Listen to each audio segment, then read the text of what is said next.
offering now that we didn't really have offered to us maybe 5 or 10 years ago.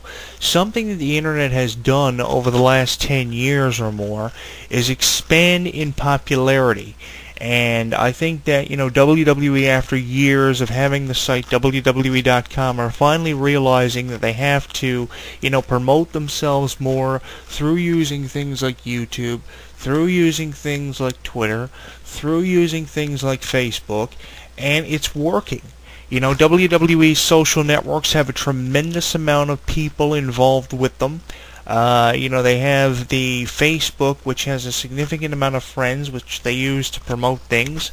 You can go to WWE.com's Facebook, which is facebook.com/WWE. You can sign up for news updates to come directly to your inbox.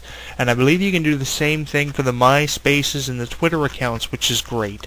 Anytime that you can, associate with WWE fans and associate with WWE in general, be it that you've been a fan for years, is great. I think this is something that the social networks and the branching out of WWE is going to allow the fans and the wrestlers to do, more importantly.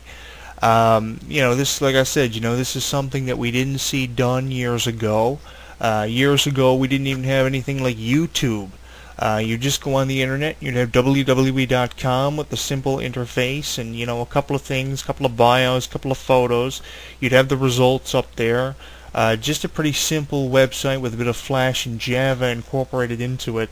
And, things like Facebook and MySpace and Twitter and YouTube were never even heard of. And now you're going on www.com and you see these social networks being advertised a significant amount, which is phenomenal, which is great.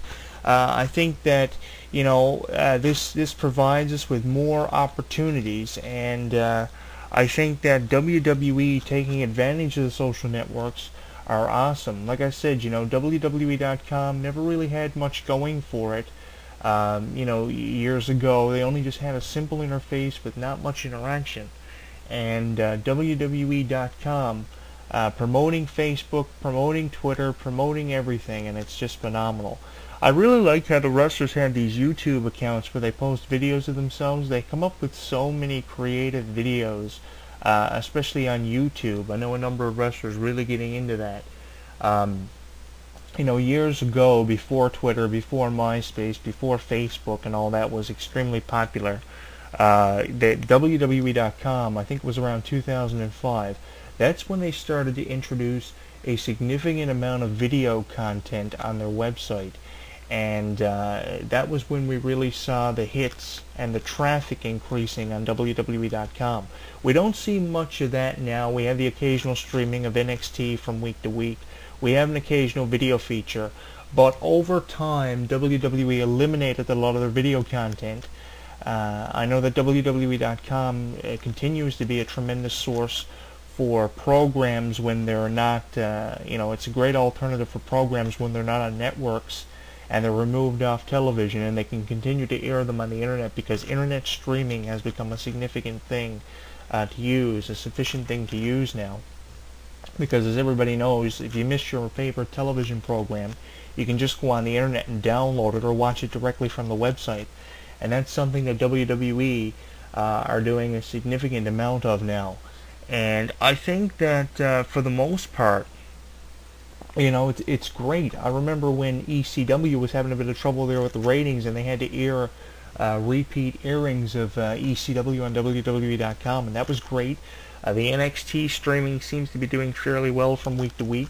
But in due time, the significant amount of video footage that was offered on WWE.com and the amount of programming was eliminated because, I guess WWE officials thought that WWE.com was exposing a bit too much of the business. And I know Triple H had a big problem with that. He felt that WWE.com, with their significant amount of video footage and their news center, were exposing a significant amount as it pertains to the wrestling business, and he felt that fans really didn't need to know as much as they were getting to find out about what was going on behind the scenes. So following those complaints by himself and other wrestlers, the content was eliminated and cut down a significant amount. But I really like how WWE is using these social networks, especially YouTube. If you go to YouTube.com, you'll see that, a number of different wrestlers have YouTube channels. They post these creative videos, which are phenomenal, sources for fans to, get up close and personal with WWE superstars. They record their own blogs and everything. It is great. I'm really disappointed, though, that they closed down the WWE Universe section of WWE.com, and the reason for that is it was a great way for WWE fans to socialize and get to know each other and become friends and sort of bond. And WWE released a press release a couple of weeks back saying that they were going to close the website. They thanked everybody for the tremendous run that WWE Universe had on WWE.com, and they closed down the website. And that press release can be found on ProWrestling.com, PW Insider, and a number of different other sources. But, like I said, I'm very disappointed they closed it down. That was right around the time that WWE.com were introducing a lot of different interfaces, a lot of different things that you could get involved with.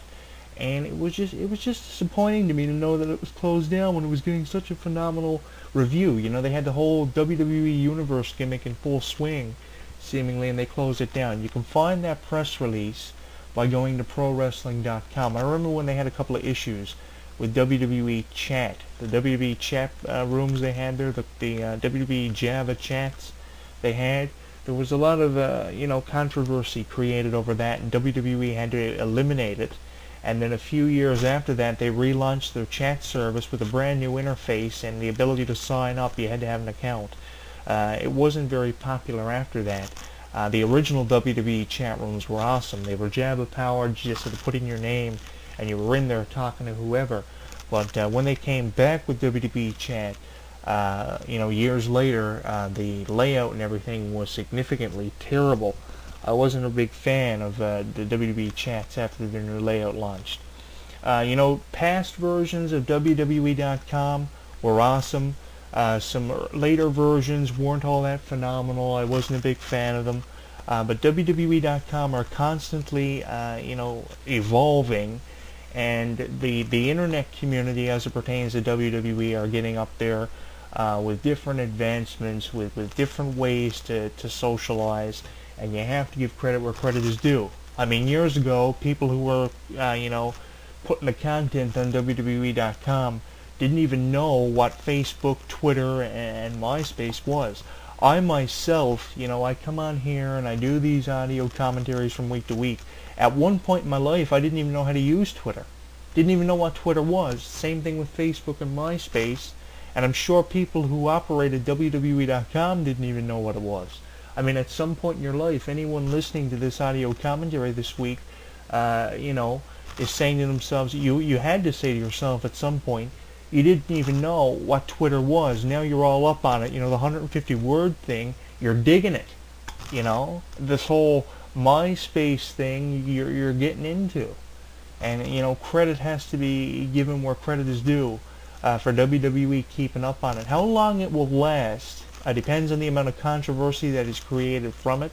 How long the Twitter thing's going to last, the Facebook, the MySpace, I don't know, but it's going to depend on how people use it. And if it's abused, it'll be taken away. I can see that, one of the reasons why they probably closed the Universe site on WWE.com was because a lot of fans probably abused the service and everything. And, I can understand why WWE would make the decision to cancel it the way they did.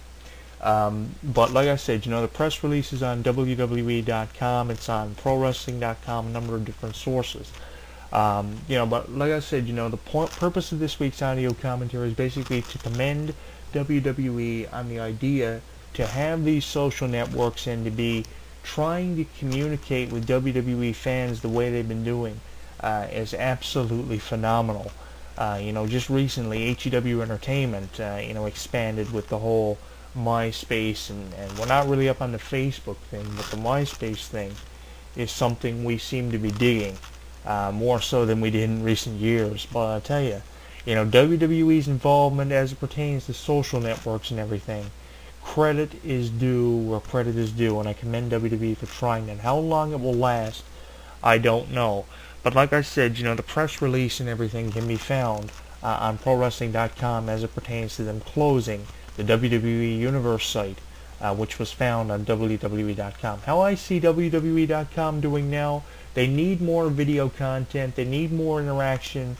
There's a lot of good things about WWE.com. There's pros, there's cons, but with every site on the internet, definitely there are going to be pros and cons no matter where you go. No matter if it's just something as simple as MSN.com reading up on news. There's always going to be a pro, there's always going to be a con, and I just think that WWE.com will improve with time. They have Joey Styles there doing the best he can, providing constant news feeds, constant updates. I remember that night when Joey Styles, handed over, control of ECW as it pertains to the voice of ECW to Mike Adamle, because Joey Styles had been promoted to, creative control on WWE.com. I remember that night. And then Mike Adamle, sent ECW into a hole, into a grave it had to dig itself out of, because